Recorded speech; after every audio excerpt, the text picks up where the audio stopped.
신급 강태공의 귀환. 91편. 허공에 낚싯줄을 던지다. 아마존에서 귀환한 강민주는 영웅이 되었지만 동시에 깊은 고뇌에 빠졌다. 차원 낚시. 그의 손에 들어온 새로운 힘은 가능성인 동시에 이해할 수 없는 미지의 영역이었다.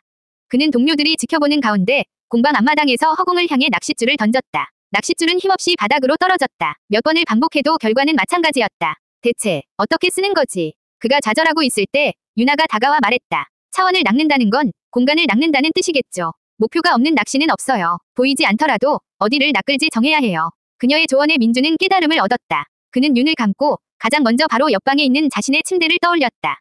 그 공간의 좌표를 마음속에 그리고 그곳을 향해 낚싯줄을 던졌다. 그러자 낚싯줄이 벽을 그대로 통과하며 사라졌다. 잠시 후 낚싯줄 끝에 무언가 걸린 감각이 느껴졌다. 그가 낚싯줄을 감자 벽을 뚫고 그의 베개가 딸려 나왔다. 성공이다. 동료들이 환호했다. 그날 이후 민주는 새로운 기술을 연마하는 데 몰두했다. 그는 눈을 가리고 상자 안에 물건을 낚아채는 연습을 통해 물질을 투과하고 공간을 넘나드는 감각을 익혔다.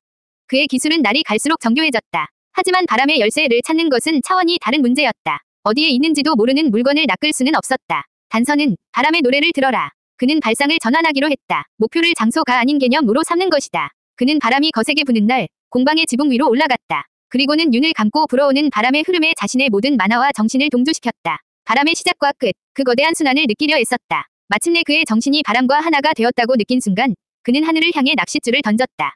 이번에는 달랐다. 낚싯줄은 허공에서 팽팽하게 당겨졌다. 물리적인 무게는 없었지만 마치 거대한 폭풍의 위지와 줄다리기를 하는 듯한 엄청난 정신적 압박이 밀려왔다. 그의 머릿속으로 세상 모든 곳에 바람의 흐름과 소리가 쏟아져 들어왔다. 그 수많은 흐름 속에서 그는 마침내 느낄 수 있었다. 세상의 모든 바람이 시작되고 또 돌아오는 단 하나의 거대한 구심점을. 그곳에 분명 천공의 재단이 있을 터였다. 찾았어. 그가 눈을 떴을 때 그의 눈에는 히말라야 산맥의 가장 깊숙한 인간의 발길이 닿지 않는 폭풍의 눈이 그려져 있었다. 바로 그때 공방의 경보 시스템이 울렸다. 최시우가 외쳤다. 흑어단의 스텔스 드론이다. 놈들이 우릴 감시하고 있었어. 더 이상 지체할 시간이 없었다. 흑어단 역시 마지막 열쇠의 위치를 알아내려 혈안이 되어 있을 터였다. 모두 만어호에 탑승. 유나의 지휘 아래 새로 건조된 최첨단 자망정 만어호가 마침내 그 위용을 드러냈다. 바다와 하늘, 모든 곳을 누빌 수 있는 팀 만어의 새로운 요새였다. 그들은 마지막 열쇠를 향해 세계의 지붕을 향해 이륙했다. 92편. 바람의 정령을 낚다. 만어호는 며칠간의 비행 끝에 히말라야 산맥의 가장 험준한 곳에 도달했다. 그들의 목표 지점은 1년 내내 시속 수백 킬로미터의 눈보라가 휘몰아치는 악마의 이빨이라 불리는 봉우리였다. 적이다. 폭풍의 눈. 한소희가 만화 탐지기를 보며 외쳤다. 폭풍의 중심부에는 기이할 정도로 고요한 공간이 있었고 그곳에 희미한 만화의 흔적이 포착되었다.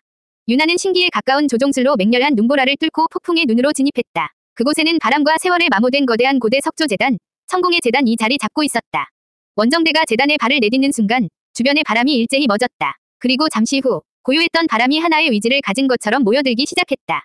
바람은 거대한 날개를 가진 그리핀의 형상으로 변해 그들의 앞을 가로막았다. 천공의 수호자, 상급 바람의 정령. 레벨 65. 정령은 물리적인 육체를 가지고 있지 않았다. 팀원들의 모든 공격은 그저 바람의 몸체를 통과할 뿐이었다. 오히려 정령이 날개를 한번 휘두를 때마다 날카로운 진공의 칼날이 날아와 황철호의 방패에 깊은 상처를 남겼다. 이건 내가 나서야 해. 민주는 동료들을 뒤로 물리고 홀로 정령과 마주섰다. 이것은 힘으로 제압할 수 있는 상대가 아니었다. 바람 그 자체인 정령을 낚기 위해서는 그의 새로운 힘, 차원 낚시가 필요했다. 그는 정령의 형상을 노리지 않았다. 그는 정령에 넘어 이 정령에게 힘을 공급하는 근원, 바람의 차원을 꿰뚫어 보았다. 그는 낚싯줄에 자신의 모든 정신을 집중하여 보이지 않는 차원의 경계를 향해 던졌다. 낚싯줄이 다시 한번 팽팽하게 당겨졌다. 이번에는 폭풍의 위지가 아닌 차원 그 자체와의 줄다리기가 시작되었다. 바람의 정령은 자신의 힘의 근원이 위협받자 괴성을 지르며 민준을 향해 거대한 회오리를 날려보냈다. 여긴 우리가 막는다. 동료들이 민준의 앞을 가로막고 방어벽을 펼쳤다. 그들이 목숨을 걸고 시간을 버는 동안 민준은 온전히 차원과의 싸움에 집중했다. 그의 정신은 육체를 떠나 끝없는 바람이 부는 고대의 차원을 헤매고 있었다.